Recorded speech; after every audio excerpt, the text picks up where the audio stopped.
அற்புதமான ஒரு தயாரிப்பாளர். அடுத்தது பப்ளிசிட்டியில கலக்கிறார். அதாவது கிட்டத்தட்ட தமிழ்நாடு ஃபுல்லா 25 பஸ்ல ஃபுல்லா தேசிங்கராஜாவோட ஃபுல் போஸ்டர்ஸ் எல்லாம் ஒட்டி மோர் தென் 250 பஸ்ஸஸ் பின்னாடி எல்லாம் அழகா தேசிங்கராஜாவெல்லாம் ஒட்டிருக்காங்க. இதை நான் எடுத்து என்னுடைய சோசியல் மீடியால போட்டிருக்கேன். அதை பார்த்து கீழே ஒருத்தன் கமெண்ட் போட்டு போவேன், ஏன் நீ மட்டும் பஸ்ல எல்லாம் ஒட்டிட்டு போயிட்ட, உள்ளே பார்த்தா வெளியே இருக்கிறது தெரியவே இல்லை. ஏன்னா நானே பஸ்ஸை எடுத்து பஸ் ஃபுல்லா ஒட்டிட்டு வந்த மாதிரி இதுல ஒரு கமெண்ட் போட்டு விட்டுருந்தாங்க. ஸோ அந்த அளவுக்கு இந்த படத்தை மக்கள்கிட்ட கொண்டு போய் சேர்க்கிற அளவுக்கு அழகா ஒர்க் பண்ணிட்டு இருக்காரு. அருமையான ஒரு தயாரிப்பாளர். அவரோட மகன் இந்த படத்துல இன்னொரு செகண்ட் ஹீரோவா நடிச்சிருக்காரு, ஜனா அவர்கள்.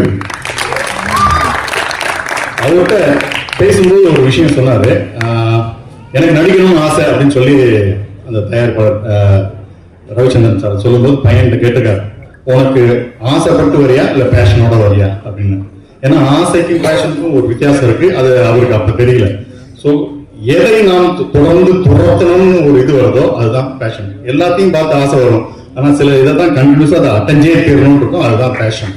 ஸோ அதை நோக்கி தன் பையனை கொண்டு வரணும் அப்படிங்கிறதுக்காக பையனை புறம் போட்டு சின்ன சின்ன ரோல் பண்ணா கூட பரவாயில்லன்னு சொல்லி இறக்கி பையனோட கனவுகளுக்கு ஒரு வழிகாலம் இருக்கக்கூடிய ஒரு அற்புதமான ஒரு தயாரிப்பாளர். அவருக்கும் அவர் மகனுக்கும் இது அற்புதமான அருமையான ஒரு வெற்றி படமாக நான் இறைவனை வேண்டுகிறேன்.